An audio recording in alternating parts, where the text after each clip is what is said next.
Hi, welcome back guys. This is your Sensei, back with another fanfiction. This is the first part of What If Naruto Became a Sound Ninja? Now before starting, please give this video a like and subscribe to the channel if you want more videos like this. Now let's get into the fanfic. Sitting alone on the bridge where Team 7 used to meet, Uzumaki Naruto glared helplessly at his hands. Sasuke was gone. Sasuke was gone. He had failed Sakura, failed the Hokage, but more importantly he had failed Sasuke himself. He had fought, and fought hard to bring the BS-30 back. He had tried his very best, and it hadn't been good enough. Sasuke was his best friend, no matter how stupid and antisocial he was. Why didn't the BS-30 get it? He could get stronger in Konoha than he could under Orochimaru's command. Hadn't Konoha trained the snake BS-30? And Tsunade? And now that he thought of it, Itachi himself? And the snake BS-30 was weaker than Itachi. How did Sasuke expect to beat his brother when his trainer was weaker than the one he wanted dead? Damn it, the BS-30 had friends here. People who would willingly follow him straight into hell if it was needed. Naruto blinked and went over that thought again. Follow him straight into hell. Maybe he was going about this the wrong way. The idea would take some serious planning and Sakura's support. But it was possible. First, Naruto went back to his cramped apartment, gathered paper and a pencil, and sat at his desk. He knew he couldn't take his idea to Sakura without at least a basic plan and a list of supplies, or she would ignore his idea as just another stupid scheme. He picked up the pencil, thought for a moment, then began to write. For hours later he set the pencil down, mentally exhausted, and glanced out the window. He stared, surprised, at the sun now hung fat and low in the sky. It was almost supper time. Where had the time gone? Naruto sighed, stretched his back with a satisfying pop, and rose. Time for some ramen, he decided. As he headed out the door, he glanced at his desk and smiled. Yes, he decided he would go over the details and make the necessary arrangements tonight. And tomorrow he would talk to Sakura. That night at exactly midnight, Naruto stood, threw aside his covers and rose from the bed. He was dressed, not in black or his usual orange, but in clothes of murky grays and browns. He smirked, thinking about the clothes. Most ninja thought black didn't show up at night. They were wrong. Standing in the shadow in black at night made you a man-shaped black spot against a washed-out palette of dull gray to the learned eye. The trick to hiding at night was to take away the human shape and learn stillness. He eliminated the telltale shape by scrounging old rags from the trash and washing them with one newly bought piece of black fabric. By the end of a wash, it didn't matter what color the rags started. When they came out they were non-colors, so indistinguishable that they blended in with anything. Stillness had been harder to learn. He had watched people, animals, and birds. The closest thing to true stillness he had found among the living was a snake, hovering silently in the grass, waiting for prey. But even that had been noticeable, not because it moved too much, but because there was still a sense of life to it. Finally he had found his source for stillness, a stick bug. He had never seen one, even after he had trained his eyes to pick out anything trying to hide. In fact, the only reason he found the inspirational little bug was because one had fell off a tree directly into his lap. Now, Naruto moved and didn't move in a rather different way. To test out the still trick, he had walked into Konoha's busiest restaurant, right in the middle of the flow of customers, and willed himself not there. He had not been seen. Well, no, he had been seen, just never noticed, even in his bright orange jacket. Instead, people's eyes simply slid past him. They had walked around him as though he were a potted plant, naturally parting the crowds on one side to rejoin immediately on the other side. Between the no-color cloths and the still trick, he had even been able to trick the ANBU into looking right through him. And that meant that he could travel unimpeded anywhere in Konoha, especially at night. Which was useful when an underage person wanted to go shopping in Konoha's underground black market. And tonight he was shopping for the most valuable resource a ninja could have. Information. Right, enough for now. This is just the prologue, giving background info that will be important later on. More will be forthcoming within the next day. Reviews are still welcomed, though. Heliotropic. In which there is a discussion, the plan is revealed, things get moving. Naruto slipped silently and confidently from shadow to shadow, weaving through the complex twists of Konoha's streets with the ease of long practice. Naruto had passed no less than 4 patrols on his way down the empty streets. None noticed him. The blonde smirked to himself. He wondered what his friend would think of this. Uzumaki Naruto, #1 loudest ninja, slipping undetected through the streets, so silent and not there that the eyes of Konoha's elite simply slid past him. They would be surprised, no doubt. But they would be even more surprised to find out that he was not setting up a prank, but instead delivering the last of the payment for some very important and therefore expensive information. The information he had paid for, and was still paying for, had come from Konoha's underground. There were 3 levels to Konoha. The top, in which the common, law-abiding people dwelled, the underbelly, which contained smugglers, petty thieves, thugs for hire and other such unpleasant types. Then there was the real underground. The places where information was bought and sold, the places where truly dangerous and illegal goods could be found, the places that the Hokage never had and never would know about. The places where it was taken for granted that the name you used was not real, that you were willing to kill at the drop of a hat. Places where the currency was just as often blood, death, and other such favors as it was money. Luckily, the man he had purchased information from was all right with taking coin, so even if he was caught it would be perfectly legal and above ground. Well, not quite, but still. And the information had been worth every penny.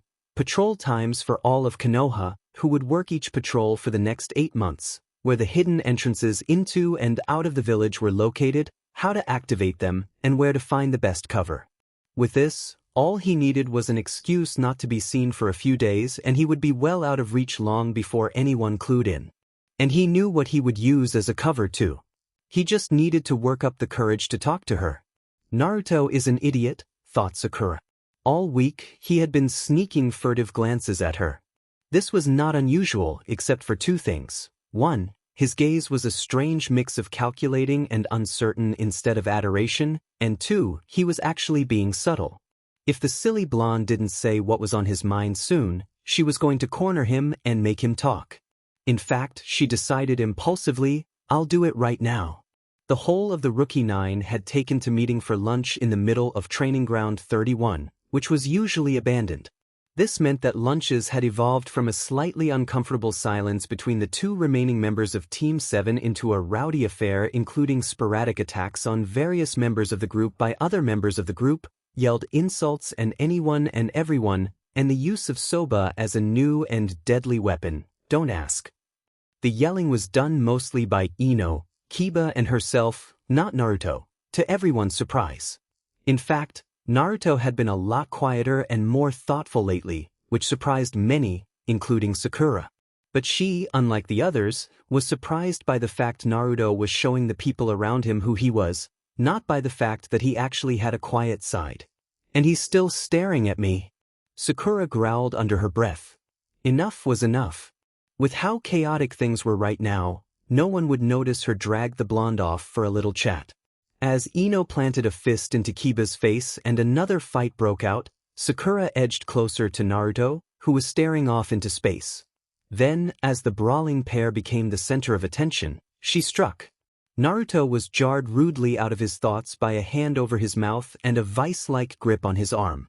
In his surprise, he simply allowed Sakura to tow him past the tree line around the training ground and well into the forest. She took a moment to form a half-seal with her free hand, and he felt a wave of chakra wash through him. Then she released him abruptly, spun him around, and glared. Explain. Naruto winced. She had obviously noticed something off. Okay, he hadn't planned on this, but it was as good a time to fess up as any. He took a deep breath. Just listen. Hear me out completely, then you have full permission to rant. Are we safe? Yes, Sakura answered, frowning at him. I've set up the usual. Ward. No sound will escape. It's like this. You and I both know that we would follow Sasuke anywhere he needed us to be, right? Sakura frowned again. Yes, Naruto, I know. But he left us behind. Well, yeah. We know we'll do anything for the stupid BSRD, but he doesn't. So, I got to thinking that, well, Maybe we're going about this whole thing wrong. The BSDRD's never going to give up on killing Itachi, and he thinks going to sound will help him get strong enough. Maybe we should support that. Support him, even if he is a stuck-up a-hole. Sakura ignored the insults to her teammate and crush. What do you mean, support him? How can we do anything for him from Konoha except try to bring him back? Naruto raised his head and stared her straight in the eye. We can't do anything from Konoha. So we go where we can help him. To sound. We follow our idiot anywhere he needs us. Sakura spluttered, staring incredulously at her friend. But what about the others? And what about the Hokage? The way I see it, the other rookies will get it. I mean, they'll be angry at first, but Shinkamera will figure things out pretty quick, and he'll tell them. As for Bachan, well, I suppose we just hope for the best. He laughed sheepishly, then abruptly sobered. Sakura, I want you with me in this, but I'll do it either was. The BSTRD needs people around him who will ground him or he'll lose himself. For a long, tense moment, Sakura was quiet, thinking. Her mother was always busy now, as a nurse at the hospital. Her father had gone back on duty as a ninja 3 years ago. She rarely saw either of them, and all three of them around the dinner table was a rare thing. It would take them a few weeks to notice she was gone. But abandon her friends? Her village? Finally, she broke the silence. All right, show me what you've planned. I'll go. Naruto let out a breath he didn't know he was holding and grinned. All right, we'll start by having a very public fight, and one of us will storm off. In which? There is a fight. The plan is started, the pervert gets a shock. Naruto took a deep breath. Once again, the Rookie 9 were in Training Ground 31 eating lunch.